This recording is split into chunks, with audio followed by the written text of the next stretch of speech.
Alright, now to show you the difference between the Gen 2 and the Gen 3 heads, you have HalferLand videos.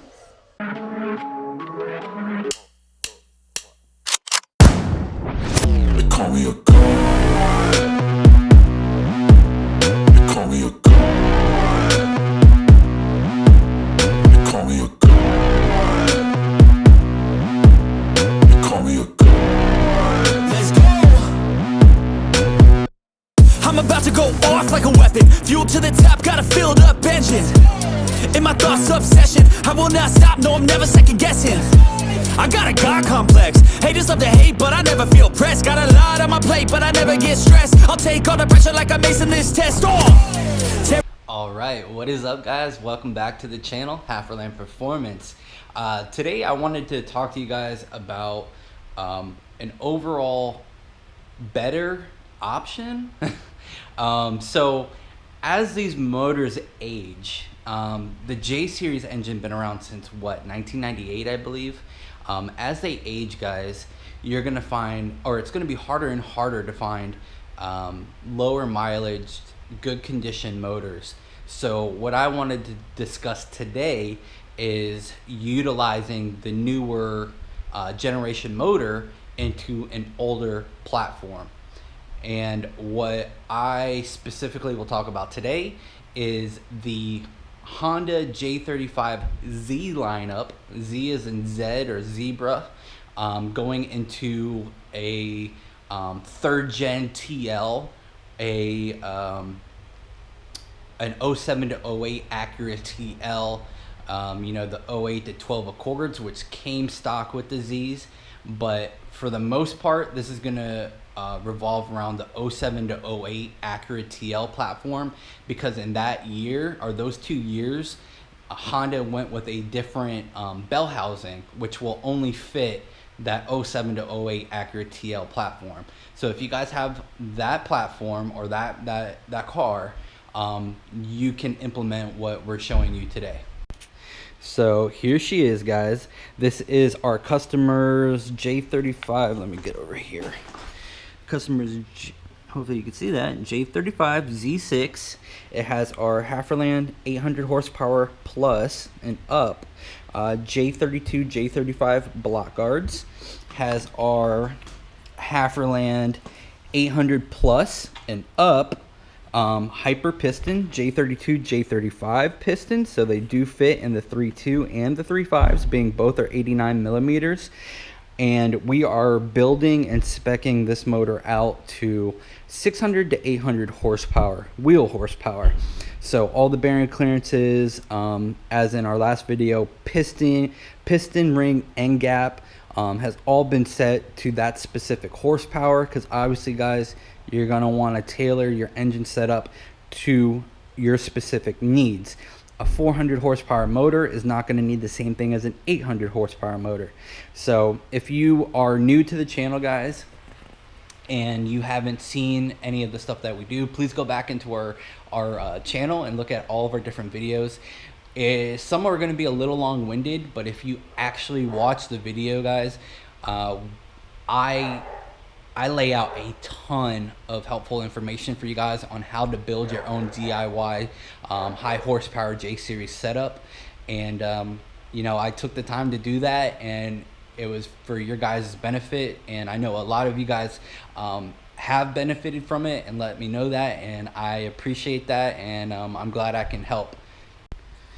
So as you can see here, guys, we got some work going on still, swapping out the VTEC solenoid.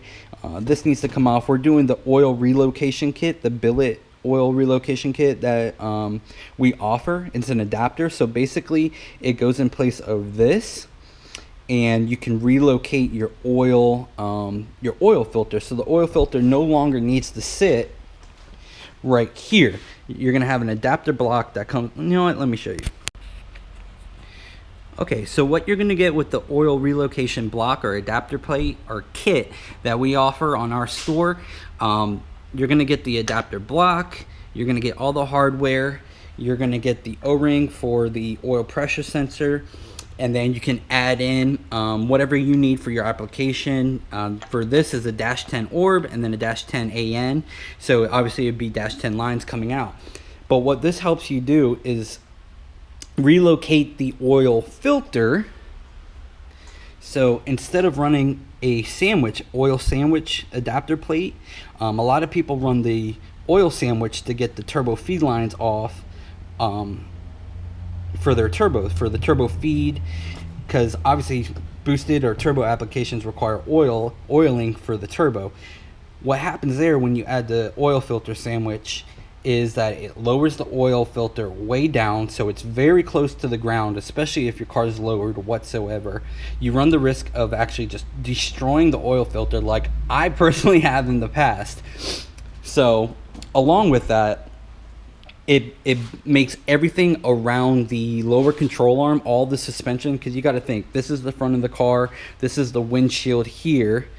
It makes everything around the lower control arm, the axles, all that extremely tight, guys. It makes it damn near impossible to run any oil lines properly without being too low, running into your oil control arms, etc.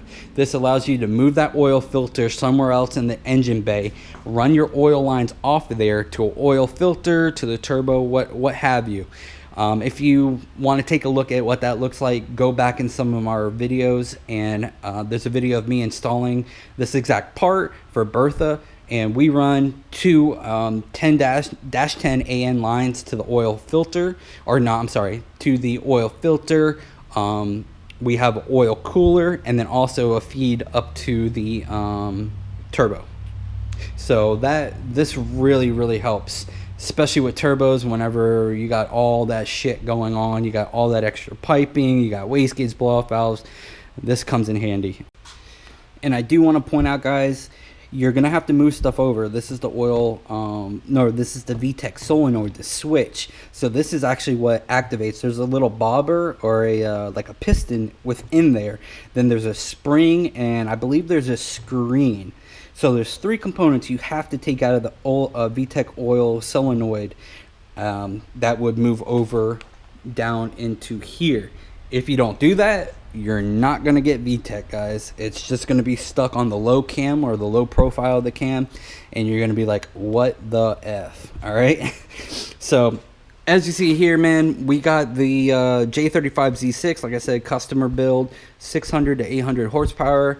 We already got the heads decked, milled, cleaned out. Right now we're doing valve jobs on them. We already did all the exhaust. As you can see there, we got all the valves over there to do. He's getting basically the full damn package. So he went, I guess we'll start from the top down. He went with a full long block build, 600 to 800 horsepower build in a 07 to 08 Acura TL Type S manual. Now, it doesn't matter if it's manual or automatic, it will work with both. So like I was saying, he went with the full package, guys, outside of porting and polishing. So he did not get his heads ported or polished or anything like that, which is fine. I mean, these heads flow a shitload of power, but obviously, as we showed, our port and polish work does gain quite a bit of power, being we made 550 wheel horsepower on just 8 psi of boost on a J35A7, which used to be a VCM motor. We converted it over with Gen 2 non-VCM heads, our HalferLand Stage 2 cams, our HalferLand 10K RPM valve springs, partnered with SuperTech. SuperTech helped us spec our springs, and then also we run stock retainers, which is something nobody ever freaking said until we proved it can be done. Everyone's like, you gotta upgrade your retainers, and da-da-da.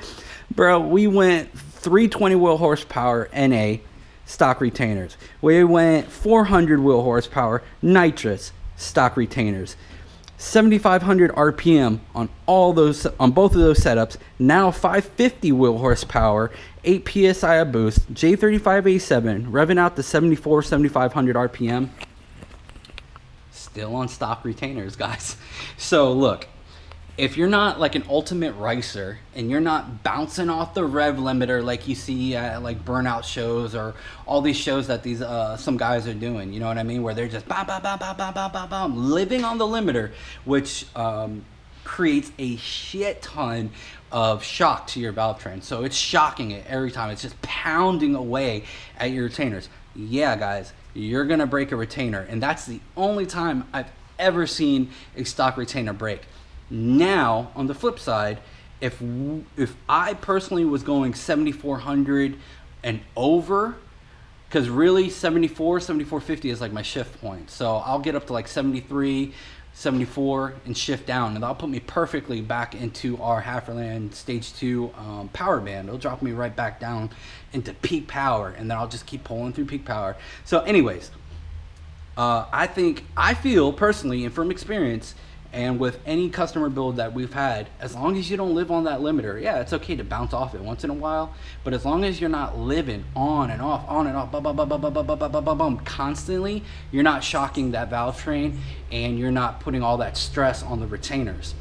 So again, if you're gonna go 7400 RPM plus, at that point, I would get titanium retainers, which this customer is gonna do.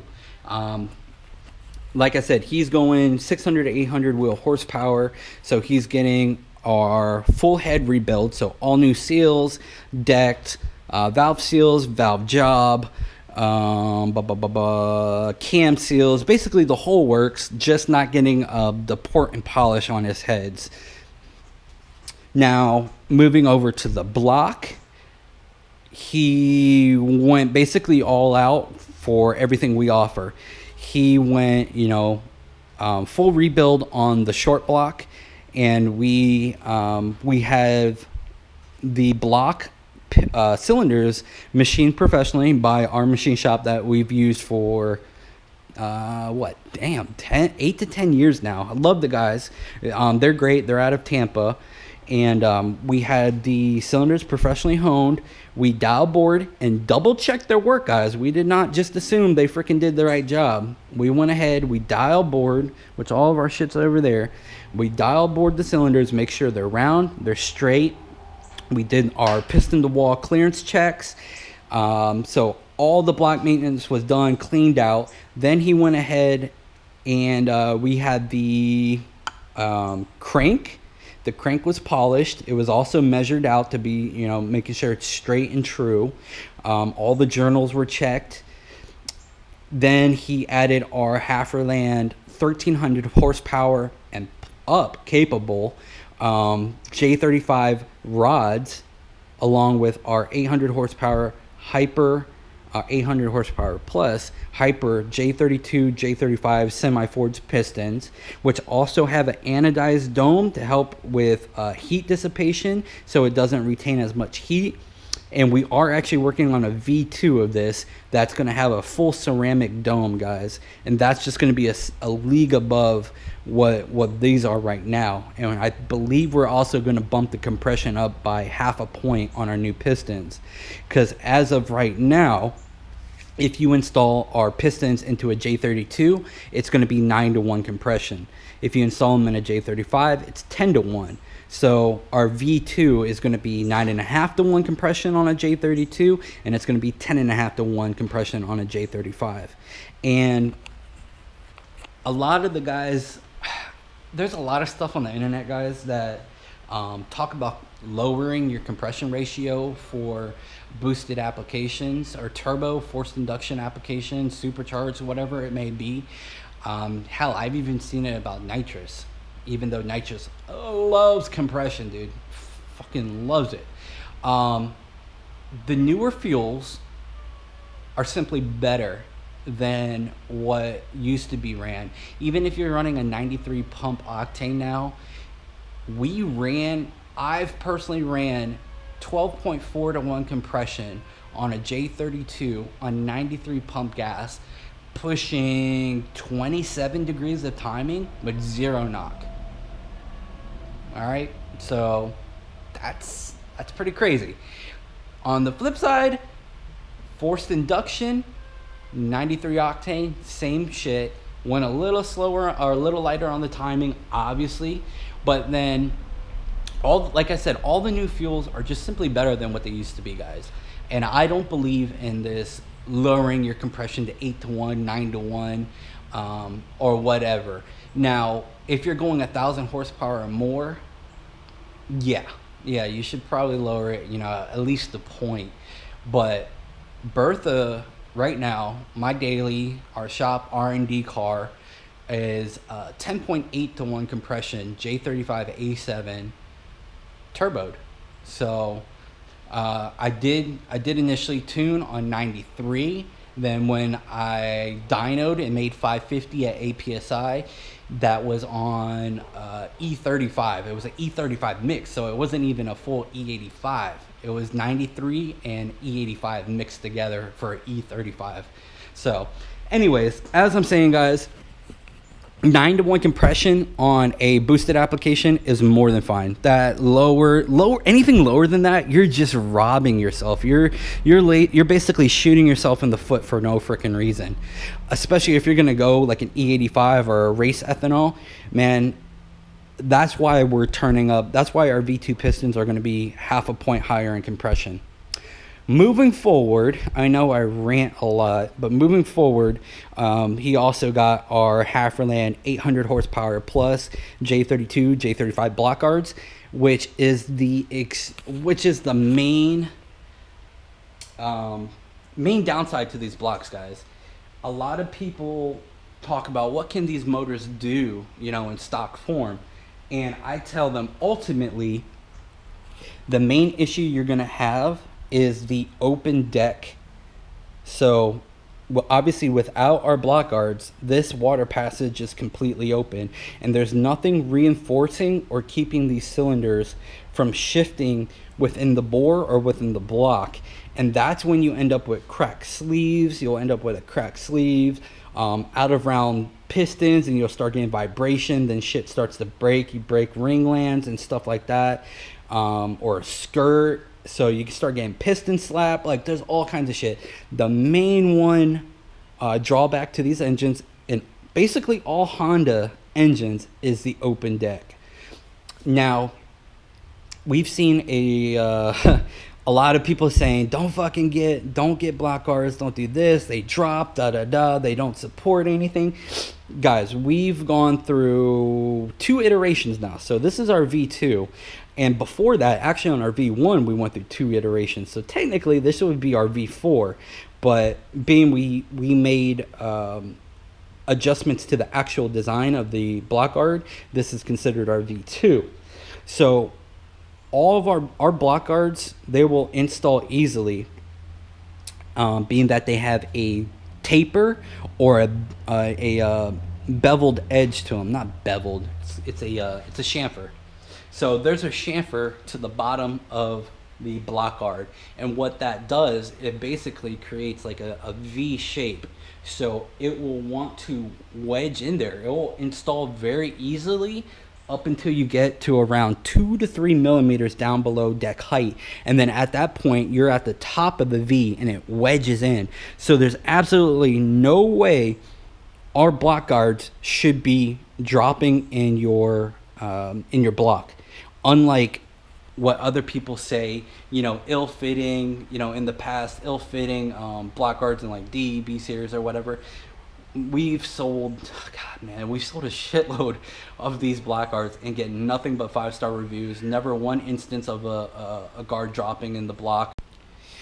All right, so getting back to the Z motor into an 0708 TL Type S, or basically any 07 to 08 Acura TL. As I said before, they changed the bell housing. As you can see here, it's a rounded shape. So if you carried this all the way out, guys, it would be a rainbow, a circle, right?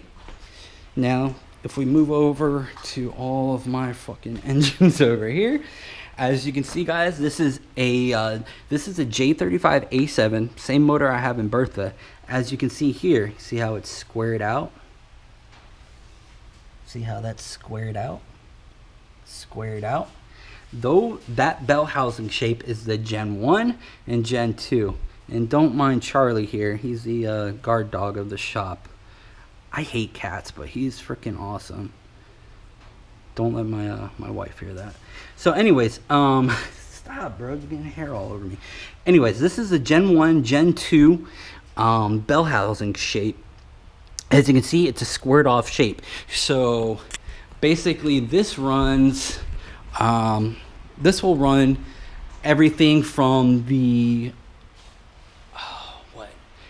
98 to 01 Accord, the 01 to 03 CLs, the 03 to 07 Accords, the 98 to 2006 Acura TLs,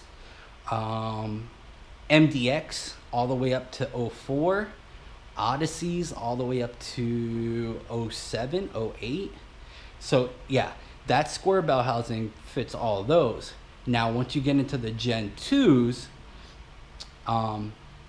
you go into the round bell housing, and that would be the Z motors, the Y motors, and then there's variations off the Z and Y. But basically when I started the company, I wanted to differentiate by generation, and the way we do generations is by which way or which applications or which motors will fit in what vehicles. And for the most part, if you stick with a Gen 1 motor, that Gen 1 will fit into usually a Gen 1 or Gen 2 engine.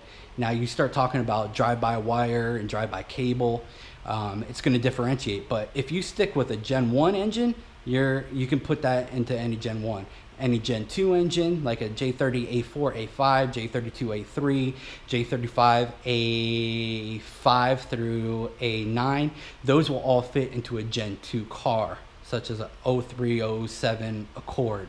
You could put that engine into a 05 MDX. You see what I'm saying? All right, so now that we addressed bell housing shape per generation, what he has going in his motor, why it's capable to put this motor into an 0708 TL, let's talk about heads. So what we're doing here, this is a Gen 2 head. So the J35Z engines and Y engines, they went, I don't know if you can see it, they went extremely small. I wouldn't say extremely small. They went smaller on the exhaust ports for the cylinder heads. Why? I don't know. Maybe it was just to gain velocity out of the engine for the exhaust pulsing. But in regards to what he wants to do, he wants to go 600 to 800 with a forced induction application when I edit it. But a little fast forward, like I said, this customer, we decided to go with the Gen 2 single exit exhaust J35 head. So this would be the J35 A5 all the way up through A9. Basically, once you get the rocker assembly off, the head casting, everything is identical for the Gen 2, which the Gen 2 also have shorter camshafts, which is why the Gen 1 and the Gen 2 cams don't fit into each other, into each head. So they're not compatible. You can't just swap them over because the Gen 1 cams are longer, Gen 2 are shorter. This customer, he does plan to go around 800 wheel horsepower, and obviously you're going to need boost with that. He does plan to go 75 to 7800 RPM. So I went ahead and or he went ahead and he did go ahead and upgrade to the SuperTech titanium retainers. These are our HalferLand. Look at that VTech logo. HalferLand stage 2 cams, which on average gain around 25 to 35 wheel horsepower depending on your setup. In our J32 A3, we picked up 36 wheel horsepower and 14 wheel torque, and we have had reports back as high as 40 wheel horsepower plus gains, and those were like all out, you know, performance build drag cars. But on average, if you're a daily driver like we were with the J32, you're going to see around 25 to 35 wheel horsepower depending on how well your head setup is, how well your exhaust setup is, etc. So anyways, getting back into the heads, he did go with the SuperTech titanium retainers that we offer on our store, our HalferLand partnered with SuperTech 10,000 RPM valve springs. And then, like I said, our HalferLand Stage 2 cams, which are the best dyno proving, backed, 3+ years R&D on these cams, guys. And we've seen other people's specs, and I can tell you they're not even remotely close. Their cams are basically a Stage 1 in regards to how we base our stages. So you know, and there's nothing wrong with that, guys. That's just how they prefer to do it.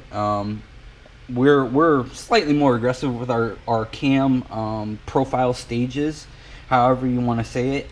So we would consider a Stage 1 to be basically a drop-in, bolt-in retainer, stock spring, and which we are going to come out with, guys. We are working on a Stage 1 cam that will literally drop in. Basically, you don't even have to do none of this shit. You would just pull your valve covers off, take the rockers off, take the cap out, pull the cams out, put the cams back in, put everything back on, and then boom, you're up and running. So we are working on our Stage 1s, but for now we still have our Stage 2, guys. And like I said, we put our stages slightly more aggressive, where our Stage 3 would be an all-out freaking race cam, and obviously our Stage 3 would have an NA and then a boost cam, because right now, like I said, we took 3+ years to develop these cams, in a J30 A5, a J32 A3, and then a J35 A7 technically is what's in the car, but it has J32 A3 heads. So we tested all the displacements, guys. We tested all of it. We tested it on NA, we tested it on nitrous, we tested it on boost. And like I said, guys, NA J32 is usually what people are going to go with. We gain 36 wheel horsepower and 14 wheel torque. Alright, so what we did, we're going with a Gen 2, which would be, you know, J30, A4, A5, J32, A3, yeah, J32, A3, J35, A5. Now, I believe the the A8s even have the same. I don't know why people always say, oh, go with the J35 A8 heads. There's literally nothing different about them, guys. The only heads that have bigger intake and exhaust valves are the J37 A1s. That's it. J30 A5 have A4 A5 have the same intake and exhaust size, exhaust valves. The J32 A3 has the same. J35 A5, A6, A7, A9, all the same size, or A8 and A9. And the only Gen 2 heads that have bigger exhaust valves and intake valves is the J37A1. So when people are like, oh, I got Acura 07, 08 TL Type S heads, I'm like, okay, it's the same thing as the J32A3. So I don't know what you guys are talking about. Alright, now to show you the difference between the Gen 2 and the Gen 3 heads, you have 3 inches. I don't know if you guys can see it there. It's kind of hard. I'm kind of holding my phone to, put light on there. But you got 3 inches wide by 2 inches tall. All right. Moving over to the J35z6, 3/4 inch, 2 3/4. And you have, look at that, 1 1/4, 1 3/8 maybe, 1 1/4 tall. So you're talking about 3/4 of an inch off the height, up and down of the port, and you're talking what, a 1/2 inch or a 1/4 inch from side to side. That's a lot of exhaust flow, guys. Now, like I said, if you're gonna stay NA, I think it will benefit you because it will help with the exhaust pulses, and it'll help evacuate your exhaust quicker, which the Z and the Y engines, their cams are much more aggressive than what the Gen 1 and Gen 2 engines are. And I think that smaller exhaust port is to help with velocity out of the exhaust and pulsing. So if you're staying in A, I would say stick with it. Hell, even if you're going turbo, stick with the Z. No, all right. Even if you're going 500 horsepower, with the Z and Y engine, stick with the OE heads that came with the engine. Now, if you're going 600 to 800, you know, nearly 2,000 or nearly 1,000 horsepower, 200 horsepower away from that, you're going to want to go with the larger exhaust port. Now, touching on one last topic, guys, which irks my nerves beyond belief, is going with a Gen 1 heads where they have a header style. So it'd be 1, 2, 3 ports coming off the head, where, you know, normal headers. These Gen 1 and Gen 2 heads, their exhaust port, guys, Bertha, my car made 550 wheel horsepower on 8 psi. Show me anyone else making that type of power on that low of boost. Extremely efficient, extremely efficient. These Gen 1 and Gen 2 heads flow, guys. They flow damn near 300 CFM, which is a shit ton of flow stock without any porting, nothing, none of that. They flow 300 CFM or right around there. So to say that the Gen 1 and Gen 2 or the Gen 2, I'm sorry, I was saying that wrong. So to say that the single exhaust port opposed to the Gen 1 multi-exit heads are not as good, I think it's a crock, guys. Now, will you have better exhaust scavenging and flow at super high-end power and RPMs with the Gen 1? Yeah. But I'm talking over 1,000 horsepower. You're really not going to see the benefits, guys. And we proved that using Gen 2 heads on a Gen 2 motor, J32A3 heads on a J35A7. Single exhaust port, turbo, 69 millimeter turbo, pushing 550 wheel horsepower at 8 psi. It flows. They flow. And that's a T4 housing. That's a T4 housing, 3 or 3.5 inch piping, you know, they flow, guys. So if you are looking to do a turbo application and you have a single exit head, honestly, if you're anything below 800 horsepower, just leave your head alone, man. Don't go searching for a J32A2 head with the multi-ports so you can do all these headers, because one, multi-ports, you're going to be doing a hell of a lot more fabrication to make a turbo kit if you're making your own. If you buy a you know, like an eBay kit, because I believe they have eBay headers for turbos for those older style engines. Well, one, the configuration of the exhaust is different between the motors, so it's not even going to line up properly. But two, that's just more places for welds to break, more locations to have an exhaust leak. Here it's literally one port. We ran RV6 pre-cat deletes, so PCDs, off the heads, and then we started our turbo kit, and that's how we ran it, guys, and that's what made that power. So off of the heads, PCDs, you know, that's not where we started the turbo kit. We went straight from the OEM, you know, stock location, and then started fabricating, and the results speak for themselves. I forgot one thing. So oil pan wise, you see here, this is the crank sensor. This is the pickup for the crank. This is what tells the ECU the rotations and what the position of the crank is.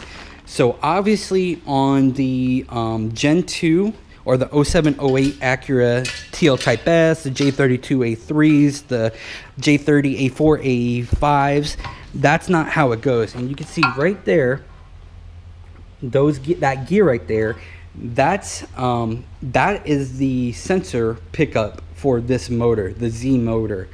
So what we did and what we're going to do, we're still going to utilize the Z oil pan, but as you can see there, the sensor's cut. He is never going to touch that ever, unless some reason a leak happens, but there's no reason a leak should happen out of there.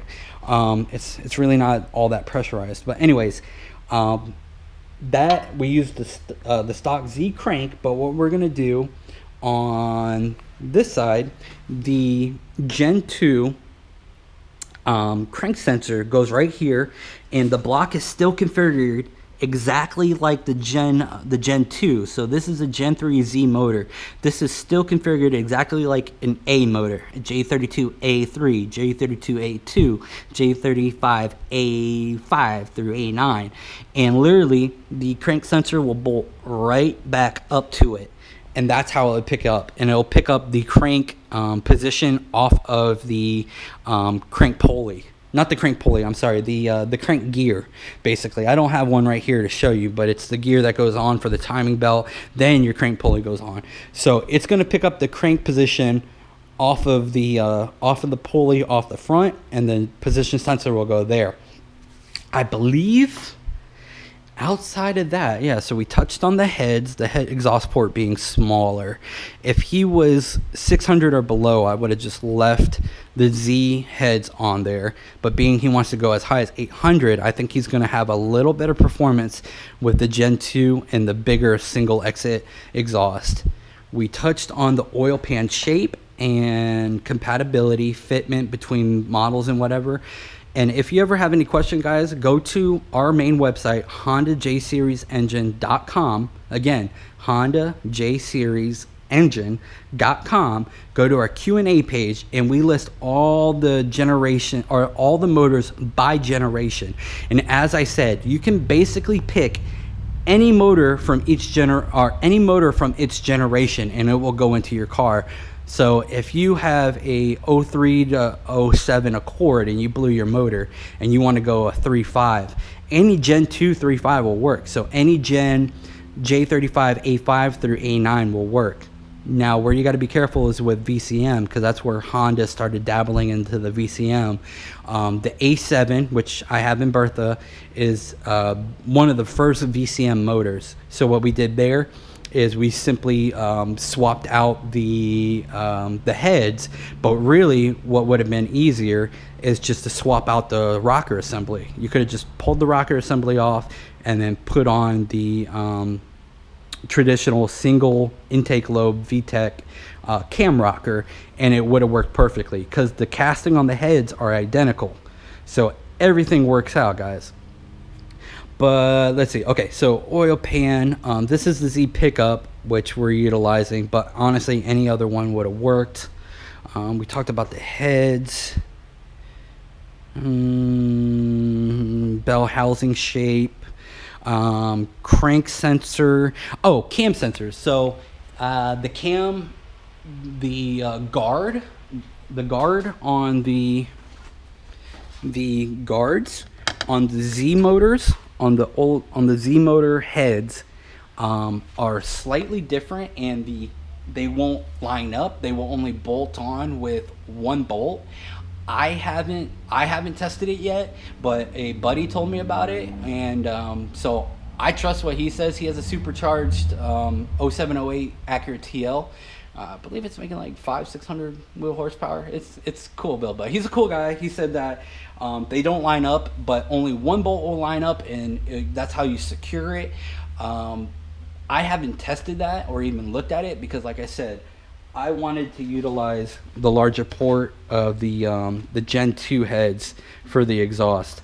But as far as he said, you could still use the Z heads, but you'll need to swap over to the J35 A8 or the Gen 2 covers, the side covers that guard the belt guards, whatever these are called, and utilize those, because the cam position sensor is slightly different, or in a slightly different location. So outside all of that, I think that's it. Sorry guys, rambling. I'm just trying to make sure I got everything here for you guys. Yeah, so that's it, guys. Once you address all those very slight issues, And like I said, just tailor it to whatever horsepower or setup you're going for, and that's it. So I hope to help. I hope the video was helpful, guys. And like I said, I know I can ramble at times, but I like to flow as much as I can of that information to you guys to help you out a little better. So if you have any questions on what we went over in this video, please comment below and I'll try to answer the best I can, or our social media person will pass the word down to me and I'll let them know and they'll reply to you. Or email us at contact@HondaJSeriesEngine.com. And like I said, our main website is HondaJSeriesEngine.com. You can click on the shop tab and that will bring you to our online store. And then if you got anything helpful out of this video, please hit that like button because it will help our channel. All right, guys. Thank you. Peace.